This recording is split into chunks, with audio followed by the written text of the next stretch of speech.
Good evening, Dom. I think the date is perfect for me to share my story. Near the town where I live, there was an old abandoned house in the countryside.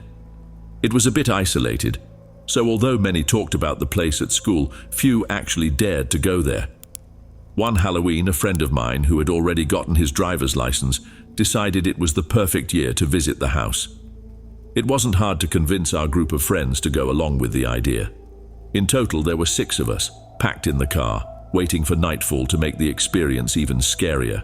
After all, it was Halloween. As soon as it got dark, we got out of the car and parked in the yard of the house. The area was large with overgrown and neglected plants everywhere. There were no nearby lights or street lights, so the only illumination we had was from the flashlights we brought.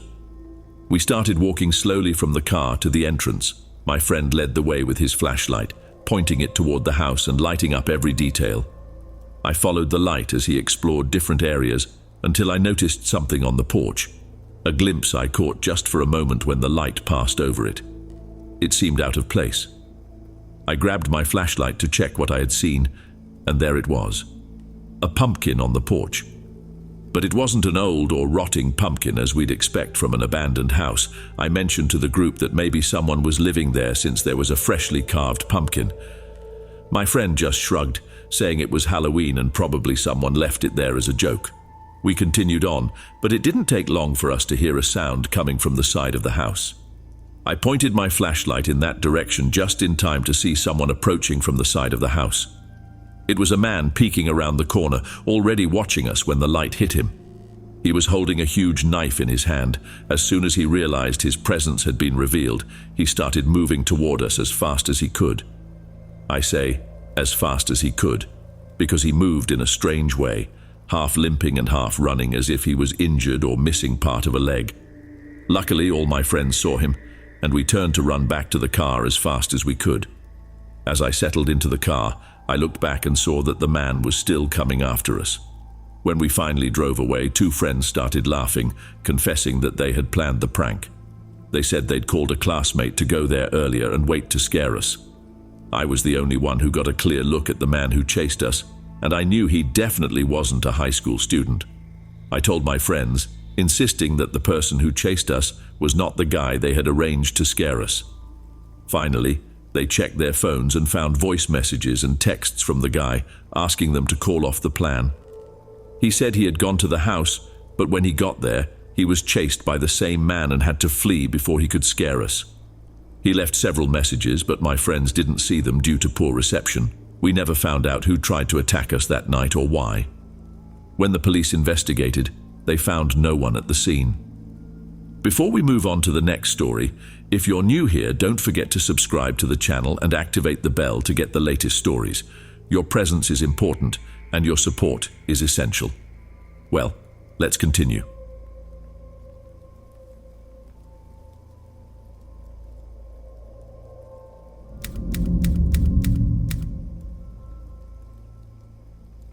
The early years of the 1980s were truly intense for anyone working as a crime reporter in southeastern Florida. When I moved from South Carolina in the spring of 1980, I practically doubled my salary, going from $17,700 to $31,000 a year, a considerable amount for a rookie reporter at that time.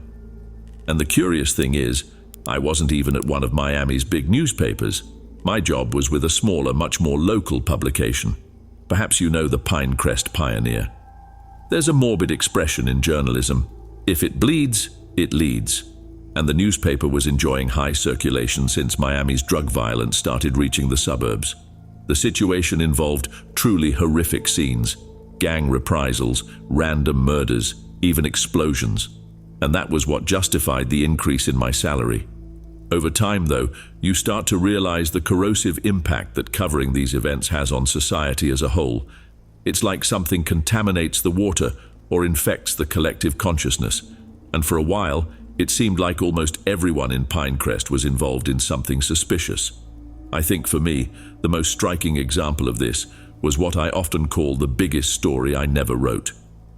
On Saturday, October 31st, 1981, there was a party at one of the large houses on Marissa Drive. A prosperous boat salesman let his 17-year-old daughter organize a Halloween party in their backyard. She invited all her friends, and the night was unforgettable for them. At midnight, her father ended the party politely, and everyone gradually headed home. Everyone, except for one. The following morning, the parents of a girl named Kristen Parks reported her missing to the Miami-Dade Police Department. At first, the outlook was grim. The houses on Marissa Drive, like the surrounding streets, were built near an artificial canal where residents often docked their boats right by their yards. Because of this, the police quickly speculated that since some girls had smuggled alcohol into the party, Kristen might have wandered off, fallen into the water, and drowned. Some had their doubts, as no one had heard screams or any sound of someone falling into the canal, but the police decided to dredge the area in search of any human traces, at least to rule out that possibility. However, nothing was found. 3 days after the search began, and with the authorities increasingly distressed, a truck driver was driving near a lake at the beginning of South Dixie Highway when he spotted a semi-naked girl stumbling out of a wooded area by the roadside. He stopped his truck, got out, and after offering his jacket to cover her, asked what she was doing there alone and with some of her clothes missing. Later, the truck driver claimed that the young girl appeared drunk and didn't remember where she was or how she got there. The only thing she remembered was her own name, Kristen Parks. As you can imagine, Kristen's family was overjoyed to see their daughter return alive, but she didn't come back unscathed.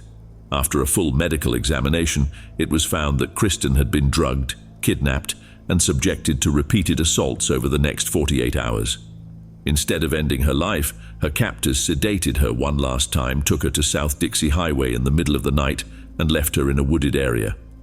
Kristen was relatively calm and appeared stable while the drug effects were still present. However, once the effects fully wore off, the situation changed dramatically. The trauma of what she had experienced over the past days was too intense for her young mind to bear, and, as I understand it, she suffered a severe nervous breakdown. Kristen dropped out of school, distanced herself from friends, and, even with extensive medication and therapy, remained mentally and emotionally shaken, trapped in the horrors she could glimpse through the fog of her memories. But what made the situation infinitely more painful was the fact that the investigation to find her attackers quickly came to a halt. The lack of progress in the case created fear and concern among Pinecrest residents. Many expressed themselves vehemently, demanding justice, but no one was more insistent than the homeowner where the party took place. To avoid possible legal issues, I'll change some names. As far as I know, this man is still quite litigious, and I wouldn't want you penalized just for the kindness of reading this account. Instead of his real name, I'll call him Mr. Stone. Mr. Stone offered a reward of up to $10,000 to anyone who would help bring Kristen's attackers to justice. He even offered to hire a private investigator to expedite the process, but Kristen's family declined his help in this regard. Still, Mr. Stone remained firm and publicly emphatic in his calls for justice, even putting up a billboard outside his store for a while, appealing to the public for information. When we met at a charity auction in the spring of 1982, he was the one who suggested I start digging into it, offering his full cooperation in the hope that my report would help capture Kristen Parks' kidnappers. I couldn't devote myself to the case full-time, as I still had other responsibilities, but my editor gave me the green light to work on it whenever possible, as long as he had the first option to publish the content. While the police never arrested or charged anyone for Kristen's kidnapping, they did question some people connected to the incident. The first suspect was a young man with whom Kristen was allegedly in a relationship and who reportedly reacted badly when she broke up with him. He was also at the party, but, based on several alibis, was ruled out as a suspect. The second person questioned was a security guard hired by Mr. Stone to keep the guests away from the canal behind the house. The guard reported that at one point during the night, Kristen approached him to talk. He noticed signs that she was altered, so, concerned that someone had brought alcohol to the party, which indeed happened, he went to inform Mr. Stone. Stone instructed him to go back and look for the source of the alcohol to confiscate it. However, when the guard returned, Kristen was no longer around. Assuming she had dispersed among the teenagers dancing, he returned to work, trying to track down the source of the drinks. He didn't see Kristen again that night, and only learned the next morning that she was missing. The third person the police questioned, who for a time was their main suspect, was an ex-convict living at a construction site in Key Biscayne. Key Biscayne is one of the wealthiest areas in southern Florida, with most homes offering over 10,000 square feet and luxury amenities like gourmet kitchens, wine cellars, and spacious outdoor areas.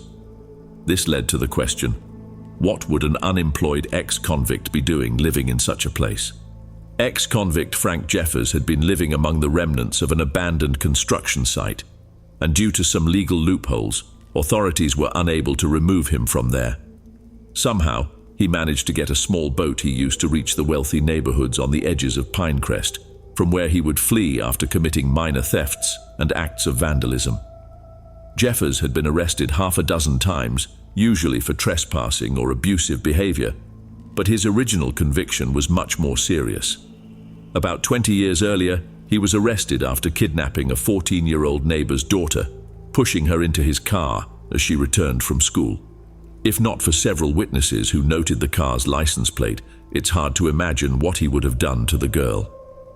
Police intercepted Jeffers as he attempted to take her to the Everglades, resulting in a 16-year prison sentence for aggravated kidnapping, despite his unsuccessful attempts to appeal. Now, with his freedom regained, Jeffers seemed to resume old habits. It was Mr. Stone who first alerted the police about him, as his family had already had several unpleasant encounters with the man, including one where he frightened Stone's 16-year-old daughter while she was sunbathing. Since his release, Jeffers had been causing problems, and by the spring of 1982 he was the main suspect in Kristen Park's case. Jeffers was questioned several times, but his alibis for the night of Kristen's kidnapping were at least inconsistent. Still, without concrete evidence, the police couldn't arrest him. It was only a matter of time before they got something against him. After a break-in at a nautical supply store in Pinecrest, the police tried to arrest Jeffers. However, when they arrived at the shack where he was hiding, he opened fire with a .45 caliber pistol. As you can imagine, the officers did not react well to Jeffers' decision to go out in a blaze of glory. Nonetheless, they tended to him, and amid a hail of bullets, the main suspect in Kristen's kidnapping and assault didn't survive. I spoke with Mr. Stone after Jeffers' death, and though he regretted that the prime suspect would never face proper justice, he commented that there were far worse ways for such a situation to end. To be honest, I tended to agree with him. After covering serious crimes throughout Florida and South Carolina for 5 full years, I knew that when it came to child predators, the risk of recidivism never entirely goes away. Perhaps his death at the hands of the police wasn't true justice, but it was still a form of justice. For Pinecrest's residents, it was as if a great weight had been lifted from their shoulders. It was as if Jeffers had written the ending of my article by going out in a blaze of glory, so to speak. I thought all that was left was to tie up some loose ends from the information I had already gathered, and then I would have such a complete and well-detailed article that I might even attach a raise request when I handed it to my editor. But those loose ends soon turned out to be the fraying threads of a sweater. The more I pulled, the more the whole story began to unravel right before my eyes. Jeffers had 2 alibis for the night of Kristen's kidnapping. To get around, he needed either the boat or to walk, and that's how he ended up, drunk, passing by a neighbor's house that night. According to Jeffers himself, he was, and I quote, drunk singing and shouting so loudly as he passed the neighbor's house that they appeared at the window to look at him disapprovingly. Jeffers said they then made eye contact long enough for him to flip the bird to the neighbor, and after shouting some obscenities, the neighbor closed the curtains and presumably went back to sleep. However, when the police asked the neighbor to confirm the story, he claimed it never happened. No one had a reason to doubt the man. He might not like Jeffers, but certainly not enough to lie in court, right? But it was this discrepancy that made me realize that not everything was as it seemed. I heard from a police officer, whose identity I'll keep anonymous, that Jeffers' neighbor changed his version of events once he realized Jeffers' freedom was at stake. Initially, he claimed he had heard Jeffers returning home, but later corrected it, saying he only assumed it was Jeffers without actually seeing him. He didn't get out of bed nor close the curtains after Jeffers' offensive gesture. Everyone knew in some way that the man was lying.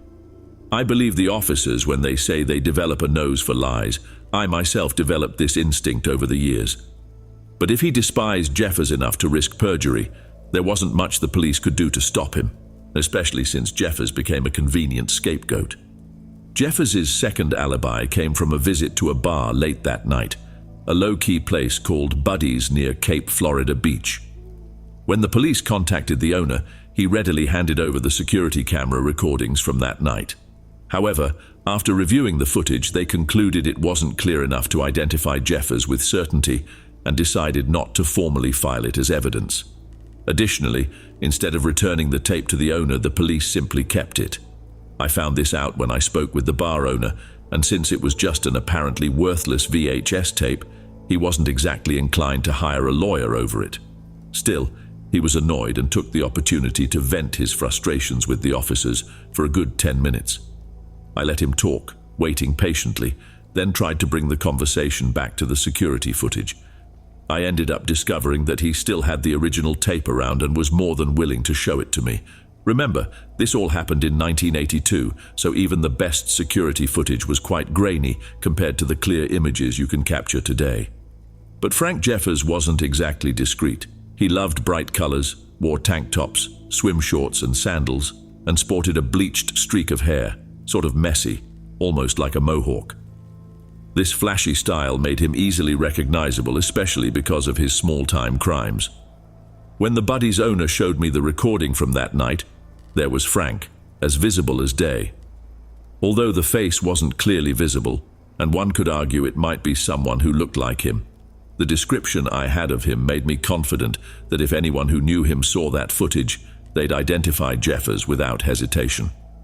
The question lingering in my mind was why the footage wasn't used for a positive identification. To get answers, I spoke with one of the officers who worked on the case before Jeffers' death.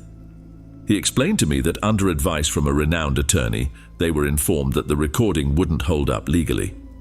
If the footage didn't display clear facial features, scars, or tattoos, Jeffers' future defense attorneys could challenge its authenticity, so it didn't constitute a strong enough alibi. I remember commenting to him that if I were a juror, I'd consider the footage solid evidence if Jeffers himself were before me with that blonde streak, identical to the one on the tape. But the officer just shook his head and replied that the decision was out of his hands. Under the attorney's advice, the superiors had determined the recording wouldn't count as a valid alibi and that Jeffers should remain the main suspect. To me, this seemed like a huge mistake, so I became very curious to find out who this wise attorney was. The officer made a call and then informed me that the lawyer's recommendation had come from none other than Mr. Stone himself. I knew the officers weren't inclined to review the tape, but I imagined Mr. Stone would be interested, especially if his attorney had made such a serious mistake. I went straight to find him, but his reaction was similar to that of the police department.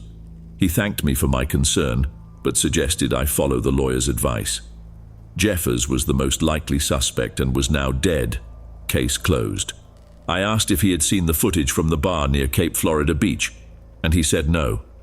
So I mentioned that I was beginning to consider the possibility that Kristen Park's real attacker wasn't Jeffers and that the criminal was still at large. Suddenly, Mr. Stone started yelling at me. I remember him asking, "Who do you think you are, my friend?" Then, indirectly, he accused me of using a tragedy to advance my career. I responded that this was the last thing I would do and that my only concern was finding Kristen's real attacker before he assaulted someone else. Mr. Stone's reaction was to say that if this were truly my interest, I would respect the judgments of people more qualified than myself. Any other attitude would only amplify the victim's pain. My last question before he hung up on me was whether he would at least watch the security footage himself. After this question, all I heard was the silence of a disconnected line. Stone's words about only increasing the pain and suffering echoed in my head for days, and I found myself genuinely questioning whether my motivations were selfish. Perhaps for him, letting the Parks family believe Jeffers was responsible for Kristen provided some form of closure, and convincing them otherwise seemed unacceptable. It was clear that Stone wanted to close this dark chapter once and for all. For me, though, bringing the true culprit to justice was the greatest gift I could give to the Parks family. They didn't just need a sense of justice. They needed concrete justice, and as time went on, I felt more and more that this responsibility rested on my shoulders. Until then, I had never spoken with Kristen. I didn't think it was necessary. But facing so many obstacles, I decided that exploring every possible avenue was my only way out. Kristen had been interviewed exhaustively after the incident, but I wanted to make sure nothing had been missed by the officers. I called her parents and asked if I could speak with her. As I mentioned, Kristen had faced many difficulties in recovering, so initially her parents hesitated to let her speak with a reporter, especially from a small publication. However, after a candid conversation with her father, Patrick, he invited me to their home. Initially, Kristen told me very little I didn't already know, and any new information seemed irrelevant enough to explain why it wasn't in the reports. But there was one detail I found important. One of her attackers had a strong smell of cinnamon. This little detail wasn't in the police reports, and when I asked Kristen why she hadn't mentioned it earlier, she replied that in fact, she had done so several times, without understanding why it wasn't recorded. And that wasn't the only detail that seemed to have slipped from the official records. I asked if she was absolutely sure it was the attacker who smelled of cinnamon, not some aroma from where she was held, like an air freshener. Kristen assured me she'd never been more certain of anything in her life. Although she had been blindfolded most of the time, she knew that, although 2 men had kidnapped her, only one had assaulted her, and every time it happened, she sensed the sweet aroma of cinnamon from his breath. Before leaving, I thanked Kristen for her time and her father for arranging the meeting. The detail about the cinnamon scent on the attacker's breath was something entirely new to me, and I wondered what else might be hidden. It turns out the next big clue was closer than I had imagined. Almost everyone in Pinecrest knew Mr. Stone and his daughter, but after nearly 8 months of investigation, I realized she wasn't an only child. Stone, who hosted the party, also had a son, a 17-year-old girl, and a 19-year-old boy. While his daughter was popular and excelled academically, his son didn't possess the same academic or social skills. Stone's son, whom I'll call Junior, was diagnosed with learning difficulties as a child and enrolled in a special school. That was basically the most people knew about him. He was rarely seen outside the house, and when he appeared, he was always accompanied by his mother or a caretaker.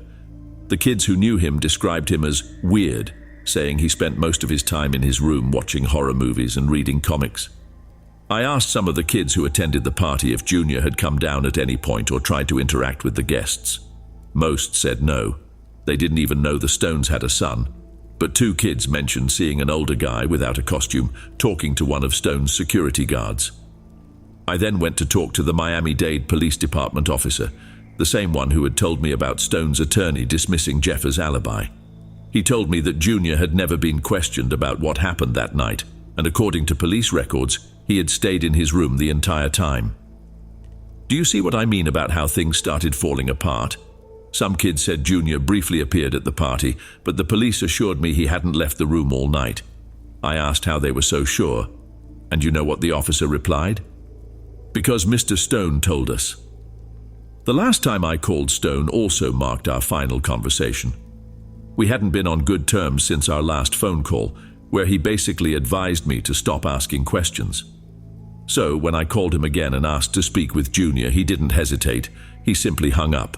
No comments, no apologies, just a click, and the line went dead. That was in early summer of 1982. I didn't abandon the case, but that call marked the moment my progress began to slow down. Without Stone's support, and with the police's patience wearing thin, it seemed my only option was to let the investigation slide. There were other stories to cover, not necessarily more important, but I was a reporter, not an investigator. In the end, it was the published articles that paid the bills. I ended up writing about other topics, letting the Kristen Parks case fade into obscurity. By the end of October 1982, it had been a year since Parks' kidnapping. With Halloween approaching, I began thinking even more about the case. Halloween fell on a Sunday, my only true day off, and I spent the evening making homemade rum runners, reflecting on everything. Officially, the case was closed, but I knew Kristen's attacker was still out there. And perhaps fittingly for the season, this haunted me like a restless spirit. I remember lying down that night and realizing it was the first time a story had eluded me. I pictured myself at 60, still obsessed with this case that persisted unsolved. Strangely, this prediction became a reality, except for one detail. I no longer consider it an unsolved case. What I didn't realize on Halloween night, 1982, was that less than 24 hours later I would solve the mystery and discover not only who kidnapped Kristen Parks, but also the reason. On Monday, November 1st, I went to Pinecrest Cash and Carry to buy some groceries after work. I occasionally thought about the Parks case, but it was an ordinary day, and my mind was focused on the day's tasks. I grabbed a box of hamburger helper, as I wasn't very skilled in the kitchen at the time, along with other items, and got in line at the register. When I looked ahead, I saw that the woman in front of me was one of Mr. Stone's maids, whom I'd met once or twice on my visits to him. We greeted each other, and while chatting, my eyes fell on her purchases on the conveyor belt. Besides various cleaning products, there was a substantial amount of Halloween candy, which I correctly guessed was on sale due to the season ending. But what really caught my eye were 5 or 6 packs of the same candy, atomic fireballs. I commented to Maria, Stone's maid, that someone must really like those.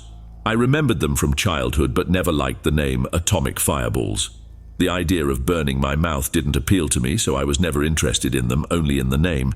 That was half the reason I made the comment, thinking to myself who the little psychopath might be that would prefer an atomic fireball to a Jolly Rancher or a Lemonhead.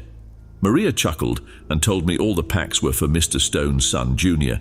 He loved those candies more than anything and probably helped a dentist afford a luxury boat to match a vacation home in Key West. As Maria placed the groceries into the paper bags, she picked up the last pack of fireballs, looked at it, and then at me, and remarked something like, "Ah, cinnamon." There was a brief moment, maybe just a millisecond, when I thought, oh, I didn't know they were cinnamon-flavored, and then everything clicked in my mind with the force of a meteor. Cinnamon. The same scent Kristen Parks had described when talking about her attacker, always present whenever he assaulted her. Cinnamon, the favorite candy of Stone's son, who spent his days watching horror movies and comics in a dark room on the 3rd floor, and who, according to witnesses, was seen talking to the security guard, the last one to see Kristen at the party. Frank Jeffers didn't have a van or a safe location where he could keep someone in captivity for days, something like a storage unit, which is precisely where Kristen believed she'd been held. Mr. Stone, on the other hand, had the means to buy or rent practically anything. And maybe, just maybe, he had the resources and the willingness to provide his socially inept son with some private time with a young friend of his daughter who had caught his eye. Back then, as the puzzle pieces fit together, the idea seemed surreal, almost insane enough to be true.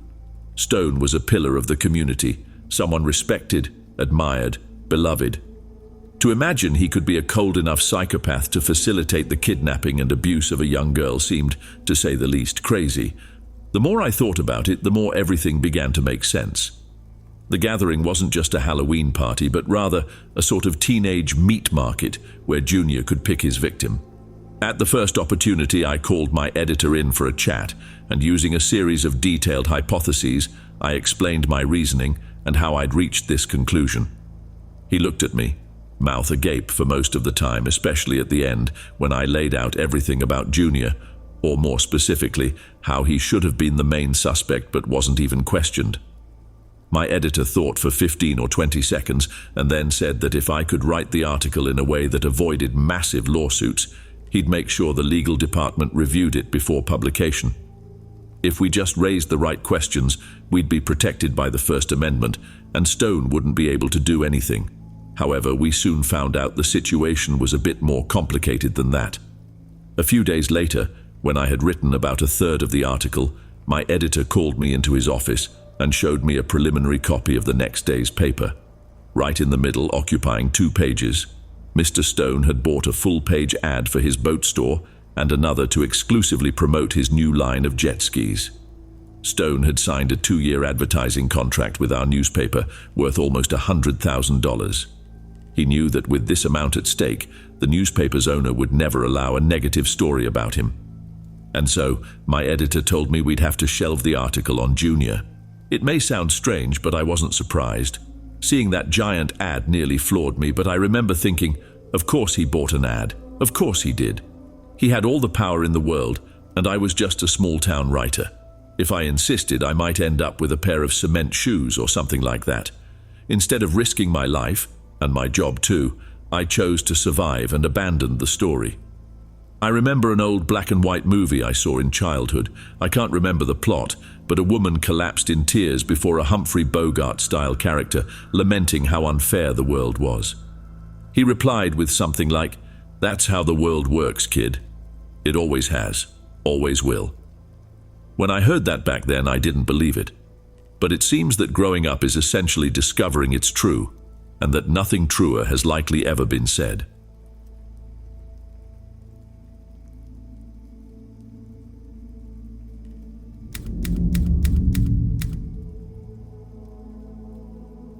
Good evening, Dom. I never had a specific reason to write directly to you before, but everything changed last October when a group of neighborhood kids decided to torment me, using manipulations and other forms of provocation that made my life unbearable. I would also like to take the opportunity to alert you about delicate topics such as fragile mental health, pathogen-related anxiety, group harassment, and interactions with the police. Sometimes I really wish you'd pay more attention to these topics and take care to protect your audience by issuing the appropriate warnings. I understand that no one is perfect, but I think this would be an important consideration. First of all, forgive me, but I need to be honest. I hate Halloween. If there's one date that illustrates everything I find wrong with modern American society, it's October 31st. To me, this date marks the height of a culture that seems increasingly shallow and disposable, a period when large corporations make millions selling masks that people will wear for just a few hours. Don't get me wrong, I love candy as much as anyone, but seeing this entire celebration revolve around capitalist interests bothers me more and more each year. Despite hating Halloween, that doesn't mean I don't tolerate it. And by tolerate, I mean I don't sit on my porch with a bucket of rocks ready to throw at any kid who dares to step on my lawn. I don't leave a bowl of candy out for the little ones, who, by the way, usually come from families who don't need to go asking for treats. But I do put a sign out front that says, "No trick-or-treating, no exceptions," so they know there won't be any treats here. That sign worked in 2021 and was effective in 2022, a year when, by the way, they shouldn't even have been out on the streets. But last year, a group of kids decided to ignore it and entered my yard to knock on my door. When I heard the knocks, I assumed they weren't kids asking for candy. So, when I opened the door and found a group dressed up as Marvel heroes in low-quality costumes, sympathy was the last thing I felt. To start with, those kids looked pretty big to be asking for candy. The kid dressed as Iron Man was at least 12 or 13, and the way they all shouted "trick or treat" in unison felt so pretentious it made me nauseous. I looked at the kid trying to imitate Tony Stark and commented that his costume wasn't even true to the character's story. He gave me a confused look and asked what I was talking about. So I explained that the circle on Iron Man's chest is called the arc reactor and in fact should be yellow. They chose to make it blue in popular movies, adding a vibranium core just to sell more Black Panther tickets, although the classic reactor is yellow or gold, representing different technological versions. When I finished, the four of them just stared at me as if I were speaking another language. So I went back inside and told them to disappear, slamming the door in their faces. I struggle with generalized anxiety, and pathogen control is a major trigger for me. So that brief interaction already left me completely unsettled as I tried to return to my computer chair. But I didn't have much time to calm down before hearing someone knock on the door again. I already knew who it was. It couldn't be anyone other than those kids again. I went to the door, and as expected, there were the Marvel heroes in those silly costumes. When I asked what they wanted now, the Iron Man kid said, "You know we have to pull a prank now, right?" And that alone made me furious. But as they laughed at managing to annoy me, I ended up losing my patience. I shouted that if they came near my house again, I would call their parents, and for the second time I slammed the door in their faces. I went back to the computer practically shaking with rage because the level of petulance from these brats was absurd. They completely ignored my "no trick-or-treating" sign. In fact, I suspect that the sign was the real reason they knocked on my door in the first place. They're lucky I'm not the type to call the police over anything. Otherwise, I would have called 911 and given a full description of them to the dispatcher. But being the discreet, peaceful person that I am, I never call or get involved with the police. I tried to calm myself down a bit by doing some breathing exercises and even opened Overwatch to see if I could relax by playing. However, not even 5 or 10 minutes had passed when I heard knocks on the door for the third time. I remember I couldn't hold back a shout of frustration as I marched to the door. And when I opened it, with an expression that probably looked like a storm brewing, I found myself face to face with an elderly lady with a frightened expression and some children around her. When I shouted, asking if they were blind and hadn't seen the sign, she replied that there was no sign. I went to the porch passing by the lady, and when I confirmed that there was indeed no sign there, I felt like I was going to faint. I think those Marvel brats had stolen the sign.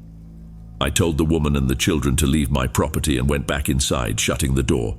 I had to sit on the steps, fearing I might fall and hit my head if I fainted, and decided that if I didn't take something to calm down, the night would be very complicated in terms of anxiety. Tranquilizers usually make me a little sleepy, but they're fast-acting and always help me. I took one, made another sign saying, "No trick or treating," and this time, I taped it to the window to make sure no one would take it. And finally I could reclaim some peace for the night. But that peace lasted only about an hour. I was in the second round of one of my favorite games when, even with the muffled sound of my headphones, I heard 3 consecutive knocks and a dull thud, followed by 2 more sounds in quick succession. The first knock startled me, but the second and third sounds were so familiar that I already knew what had happened. And there it was, outside the window where I had put the sign, the mark of 3 broken eggs dripping down the glass. I was so furious that it was like I was completely detached from reality.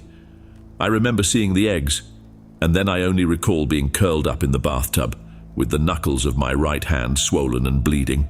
I took a second pill, went to take a shower, and applied ointment to my injuries before deciding to take a nap. I thought that if I couldn't calm down by the time the alarm went off, I'd give up on the day and take enough melatonin and doxylamine to knock myself out for the entire night. This was around 7 in the morning, and when I woke up close to 9, I felt much calmer. I then decided to go back to Overwatch to take my mind off all the stress, but first I needed to eat something, so I went down to the kitchen in the dark. I prefer low light in the morning to avoid sensory overload. I must have looked like I was out or sleeping because I had barely started making a peanut butter and jelly sandwich when I heard a careful step on the loose floor outside my house.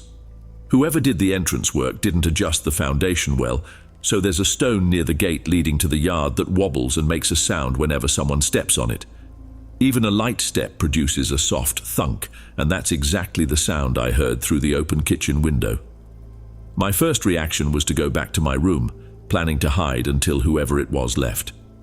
I wouldn't mind losing some things in a possible burglary, but the fear that the person might attack me or something only added to the pile of trauma I already carry. However, and forgive the more detailed description, when I reached the bottom of the stairs, something caught my attention through the unfrosted part of the front door panel. Although it's frosted over most of its surface, there are small clear strips along the edges. I looked outside and didn't see a suspicious van parked or a strange group approaching my door. Instead, I saw a group of kids dressed in regular clothes, looking very much like the Marvel kids who had been here earlier, with similar heights. It wasn't some intruder circling my house. It was, without a doubt, one of the same trick-or-treaters ready to pull more pranks in my yard. I put on my shoes and went to the back door in the kitchen that leads to the yard. I waited a few seconds, hand on the doorknob, and then opened the door quickly, running into the yard, just in time to come face to face with the kid dressed as Iron Man. And there are no words that can describe the satisfaction I felt at seeing the look of pure fear on his face. It was almost poetic, and for a moment I felt like a vigilante, intercepting him as he tried to escape. He had only one path to run, but I took him by surprise and easily stopped him. I've never been into fighting or sports at school, so physical confrontation techniques are not my forte. But with my 240 pounds thrown with full force against him, the impact was spot on. He hit the wooden fence beside the house so hard, he slid to the ground before trying to get up. I say tried, because as you can imagine, I didn't let him stand up. When he tried to scream, I, without thinking, placed my hand over his throat and mouth to silence him. He was shorter and weaker, so holding him like that felt almost too easy. With both hands, I held firmly around his neck, and the way it silenced him completely was something I can't even describe. But as I pressed and lifted him off the ground, watching his legs thrash, I realized that if I continued, I ran the risk of seriously hurting him. I didn't intend to hurt him for real. I just wanted to scare him. And since I know the difference between squeezing to block breathing and squeezing to reduce blood flow, don't ask how I know that, I decided to play a little with him. I loosened the overall grip on his neck but kept pressure on the sides of his larynx, which reduced blood flow to the brain. I counted to 5, and the kid went from flailing like a fish out of water to going limp like cooked pasta. I know I shouldn't have laughed, but my God, his face looked comical as he started snoring. His eyelids were half open, and his eyes rolled back, and as I laid him down on the ground and dragged him further into the yard, I couldn't contain my laughter. He woke up again when we got to the grass, but he was so dizzy and disoriented that he seemed to have no idea what was happening, or even where he was. He mumbled something like Brian or Ryan, probably thinking it was his friend pulling him across the grass. When I stopped dragging him and he looked at me, I had another opportunity to see that look of pure terror. He tried to mumble something like "please no" as I approached him. He tried to roll and crawl away, but before he got very far, I wrapped my arm around his neck and started squeezing again to keep him from shouting. I must say that, despite everything, I'm not a bad person. At no point did I consider actually hurting the kid. Still, it was fun to let him think that could happen. While squeezing the right part of his neck, I told him that those would be his last seconds of life. That's when he really started flailing, but he soon lost strength again, and I laid him back on the grass. Part of me wishes I had recorded it all. I probably would have watched it 100 times, laughing at the dark, absurd situation. Maybe I'd even send the recording to him and his parents, just to see the exact moment I laid him down and patted his hair. I wasn't trying to be threatening with that, and it wasn't like I did it for some bizarre pleasure. Not that kind, at least. It's just that, at that moment, he looked like he was simply sleeping, and he even made a snoring sound louder than the first time. A few seconds later, when he woke up for the second time, he was as lost as before. And that's when, looking directly at him, I said, "You died, kid. Welcome to hell." At that moment, he wet his pants. The kid was so terrified that he just lost control right there in front of me, as tears started welling up and his breathing turned ragged. I ended up slapping him hard on the face to stop him from going into shock, I imagine. He must have been at least 12 or 13 years old. In some cultures, that's almost considered an adult. And there he was, crying over a few minutes of suffocation as payback. I think at that moment his memory started coming back as he mumbled, "Sorry, sorry," between sobs. I stayed silent for a moment, taking in the scene in front of me and thinking, I did this. I took control. I hadn't felt pride like that in a long time. I could have done more, but I decided that it was enough and that it was time to let him go. But not without a warning first. I told him that by trespassing on my property, he was lucky I didn't do anything worse, and that, like anyone, I have the right to peace and privacy, and that this conflict ended here since it wasn't worth involving the police over a silly prank. In return, I expected him to also keep everything a secret. I warned him that if he told anyone, if I even suspected he had talked about what happened, I would be capable of something terrible. And without beating around the bush, I said that if it happened, I would make his parents suffer in an indescribable way.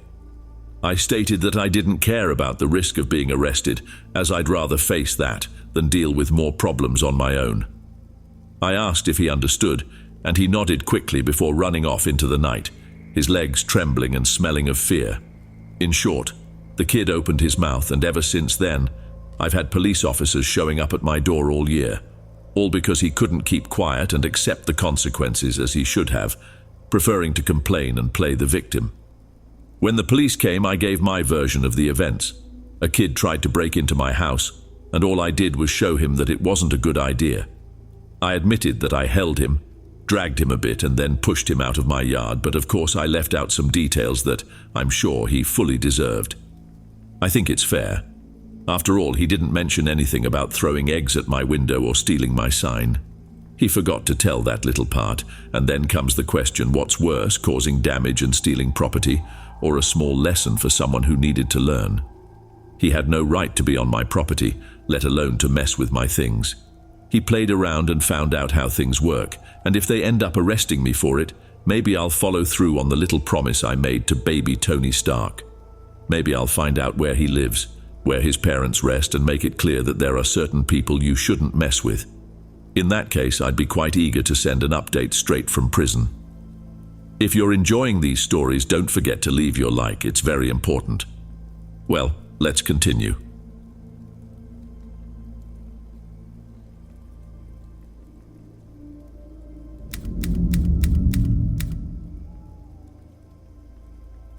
On a Saturday night, on October 30th, 1993, 3 men walked through the doors of a red brick bar called The Rising Sun, a one-story establishment located in the village of Greysteel in Northern Ireland.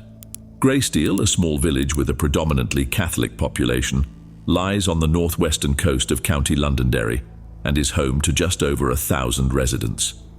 The special occasion was a Halloween party where the locals, many dressed in scary costumes, gathered at the Rising Sun to drink and dance until the early hours of the morning. As they entered, the 3 men wore dark blue overalls, with only their eyes and mouths visible under their black balaclavas. Their presence barely caught the attention of the patrons, who assumed their outfits were just part of the night's costumes. However, the men were not there to celebrate. They brought no joy or fun, but carried death with them. A week earlier, 2 men drove a blue Ford Escort from Ardoyne to Belfast. They parked near the corner where Frizzle's fish shop was located on Shankill Road. After taking a heavy gym bag out of the trunk, they headed toward the store. As it was already past noon on a Saturday, the place was busy, so much so that one of the men, Thomas Begley, had to make his way through the crowd, holding the bag with both hands. He intended to place it on the refrigerated counter in front of him. However, the 5-pound bag did not carry seafood. Thomas Begley and Sean Kelly were not ordinary deliverymen. They were members of the Belfast Brigade of the Irish Republican Army, and instead of fish, the bag contained a highly volatile homemade bomb. Begley planned to place the bomb on the counter, announce there was an explosive device, and then instruct the fish shop's owner and customers to leave quickly. The civilians on the ground floor were not the intended target. The bomb was actually meant for those on the store's second floor. On that day, the upper floor of Frizzell's fish shop was the meeting place for leaders of the IRA's biggest rivals, the Ulster Defence Association, or UDA, founded in the early 70s as an organization that housed armed militant groups loyal to the British Crown. The UDA's mission was twofold: to protect the Protestant population in Northern Ireland and to combat what they called militant republicanism from their IRA adversaries. According to the information Begley and Kelly had received, high-ranking members of the UDA were gathering in an upstairs room that afternoon, and with a single bomb in the right place, the entire leadership could be eliminated at once. Despite the IRA's careful planning, they made 2 crucial mistakes. The first was that the UDA meeting had ended hours earlier, leaving the second floor of the fish shop completely empty. The UDA was known for spreading false information, even among its own lower-ranking operatives, to make tracking their movements and meeting places more difficult. Most believed the meeting would start early in the afternoon, but it had actually taken place in the morning, meaning no UDA leadership members were present when the 2 IRA agents arrived with the bomb. However, this was the lesser of the IRA's mistakes that day. The more serious one was relying on an inexperienced Catholic bomb maker. While Sean Kelly waited near the fish shop's entrance, ready to guide people out, Thomas Begley lifted the gym bag onto the refrigerated counter before him. Once he placed it down, his plan was to announce there was a bomb and that all innocent civilians should evacuate. But Begley never had the chance to speak. As he set the bag on the counter, the device catastrophically malfunctioned and detonated prematurely. Begley was killed instantly, the explosives almost completely vaporizing him. However, he was not the only one to lose his life. John Frizzell, the 63-year-old owner of the fish shop, died in the same instant the bomb exploded, as did his 29-year-old daughter Sharon and 13-year-old Leanne Murray. The IRA did kill a member of the Ulster Defence Association that day, 27-year-old Michael Morrison, who had stopped by to buy fish. However, the bomb also took the life of Morrison's partner, Evelyn B., and his 7-year-old daughter, Michelle. 63-year-old George Williamson also died in the explosion alongside his wife, Gillian, while 38-year-old Wilma McKee lost her life when the old building collapsed under the force of the blast. In total, around 60 people were injured by masonry fragments and glass shards scattered throughout the area. In the hours that followed, the bodies of the victims and the injured survivors were pulled from the rubble with the help of emergency services and desperate volunteers.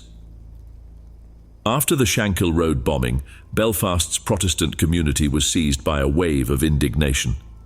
Billy the Fan McQuiston, a prominent UDA member, told a British journalist, "Anyone who was on Shankill Road that day, from a scout to a grandmother, would have gone out to retaliate if you had given them a gun."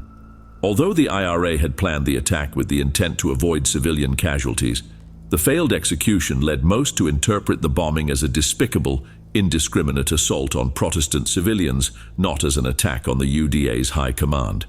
In Shankill Road, the Protestant community believed the bomb had worked as intended. However, Mad Dog Johnny Adair, UDA leader, knew this was not true. Adair knew he and his close allies had been the real target, but as the commander of a sectarian militant group, he fueled tensions between communities as a means of sustenance and would not let the opportunity pass. Leaving home that night, he was stopped by Northern Ireland police. When asked about his destination, he bluntly replied, "I'm going to plan a massacre." Stopping him would have endangered his own companions, so the officers let him go, knowing that causing deaths was his way of life and that activities were going well. At Adair's request, the UDA leadership ordered immediate retaliation. Hours after the bombing, the UDA claimed responsibility for the murder of a Catholic delivery driver lured to a fake call near Belfast. Next, the group executed 2 more Catholic civilians in a shooting at a council building in Belfast, leaving 5 others severely injured. These attacks satisfied the UDA's thirst for revenge, but also served a strategic purpose. They distracted British security services, leading them to believe Belfast's Catholics were the main target. With the security forces redeployed, more remote areas were left exposed, such as the Rising Sun Bar and restaurant in Greysteel, County Londonderry. When the UDA learned that the Rising Sun would host a Halloween party that Saturday, the leadership ordered Billy McFarland, commander of their Londonderry brigade, to prepare an attack. McFarland summoned 3 of his trusted men, Stephen Irwin, Geoffrey Deeney and Torrens Knight, arranging a meeting at a nearby safe house. Gathered there, they established their operations base and began planning the attack on the Rising Sun, including a reconnaissance mission. During this visit, they stopped by the bar for drinks and discreetly examined the entrances, exits, and shooting positions. It is unsettling to imagine that just a few nights before the attack, these men drank alongside the very patrons who would soon be targets. On the chosen night, Irwin, Deeney, and Knight headed toward the Rising Sun in a stolen car, while a 4th man went ahead as a scout. After confirming that the party was in full swing, he signaled the UDA attack team, who parked the Opel Kadett near the bar and entered the premises, wearing overalls and balaclavas. The 3 were armed with an assault rifle, a shotgun, and a semi-automatic pistol. Initially, some attendees thought it was just a prank. Some even laughed upon seeing the men in overalls, with skewed masks and old guns that looked like toys. But although their weapons looked simple, they were anything but fake. And as the patrons realized the seriousness of the situation, the atmosphere turned silent. Stephen Irwin, holding a Czech variant of the AK called V's 58, locked eyes with his terrified victims and smiled. Raising the rifle, he shouted, "Trick or treat," before opening fire. Jeff Deeney, with a 9mm pistol, fired a single shot at a woman attempting to escape, but his weapon jammed, and he spent the rest of the attack trying to unjam it, lacking the calm or skill to do so. Torrens Knight, holding the shotgun, remained by the entrance while the shooting occurred, the only one who did not fire his weapon indiscriminately. Stephen Irwin, on the other hand, used his automatic assault rifle to unload 60 steel bullets into the bar patrons.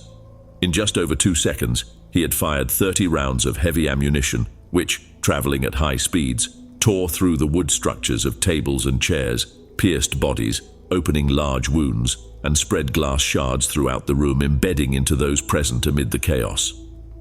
When Irwin's rifle ran out of bullets and he stopped firing, a grim silence fell over the bar, broken only by the groans of the severely injured. The devastating onslaught seemed to have ended, and the survivors began to emerge from their hiding places. However, they soon realized Irwin was reloading the rifle. A woman began to beg him to stop, but he ignored her, replaced the magazine, and fired the first round from the new clip into her skull. People rushed to take cover again as Irwin fired randomly once more, tearing through furniture and injuring anyone in his path. After emptying the second magazine, Irwin laughed, surveying the trail of death and destruction he had left behind. Still laughing, he walked out, got into the stolen car, and escaped with his armed accomplices. The first responders who arrived described the scene as a true hell. Bodies of dead and injured patrons were scattered across the dance floor, and entire parts of the floor had turned into pools of blood and shattered glass. 8 people died instantly, while 19 others were taken to the hospital with serious injuries. Among the dead, 6 were Catholics and ironically 2 were Protestants. Among the victims were 19-year-old Karen Thompson and 20-year-old Stephen Mullen, as well as Moira Duddy, 59, and Joseph McDermott, 60. The list of those who lost their lives also included 81-year-old James Moore, 50-year-old John Moyne, 54-year-old John Burns, and 76-year-old Victor Montgomery. The following day, the Ulster Defence Association claimed responsibility for the massacre, calling it an incursion and stating that the deaths were a continuation of the threats against the nationalist electorate, who would pay a high price for the previous Protestant massacre. A UDA member from West Belfast said the shooters had information that senior IRA members frequented the Rising Sun. Unfortunately, they weren't there on Halloween night, but our boys acted on the information they received. While the UDA's public relations wing responded with the coldness characteristic of the Troubles, behind the scenes, there was a repugnant celebration. The shooters were received as heroes upon returning, with Stephen Irwin particularly proud of his act of brutality. He boasted of executing a Catholic woman who begged for her life, feeling he displayed the same lack of mercy he attributed to those responsible for the bombing at Frizzell's fish shop. Due to strong British informant infiltration in paramilitary groups on both sides, identifying the shooters was relatively simple, as they openly discussed their involvement. The names of those responsible spread from pub to pub until they reached British informants' ears. In the weeks that followed, Stephen Irwin, Jeffrey Deeney, and Torrens Knight were located, arrested, and taken into custody by Northern Ireland police. During the first court hearing, Torrens Knight was filmed laughing and insulting the victims' families before being escorted by officers. Jeffrey Deeney remained silent, but Stephen Irwin, the main person responsible for the deaths and injuries, declared his acts were revenge and added that he felt no remorse. Finally, in early 1995, the 3 men were sentenced to life in prison for the massacre known as the Grey Steel Massacre. Torrens Knight received an additional life sentence for his involvement in the Castle Rock murders, where 3 innocent Catholics were gunned down by UDA shooters. All 3 were supposed to spend the rest of their lives in prison, but due to provisions of the peace agreement known as the Good Friday Agreement, Irwin, Deeney, and Knight were released in the early 2000s, less than 5 years after their supposedly lifelong sentences began. This peace agreement resulted in the release of many considered dangerous prisoners from both sides of the political and religious divide. Michael Stone, infamous for the grenade and gun attack at an IRA member's funeral, was released long before his sentence ended, as was Patrick Magee, who attempted to assassinate the British Prime Minister in a hotel bombing in the 80s. Another prisoner freed thanks to the agreement was Sean Kelly, the only surviving member of the IRA group that prematurely detonated its device at the fish shop on Shankill Road. Reflecting on this period, Belfast-born poet Alan Gillis wrote a poem titled Progress, which expresses the spirit of that moment. They say for years, Belfast was behind, and it's great now to see some progress. So I suppose we can expect to dig boxes from the ground. I suppose ambulances will bring the dying back among the rubble, to be explosively healed with time, 100,000 particles of glass will make impossible patterns in the air before merging into the clarity of a window through which a reconstituted head will look out and admire the shy young man taking his bomb from the building and driving home.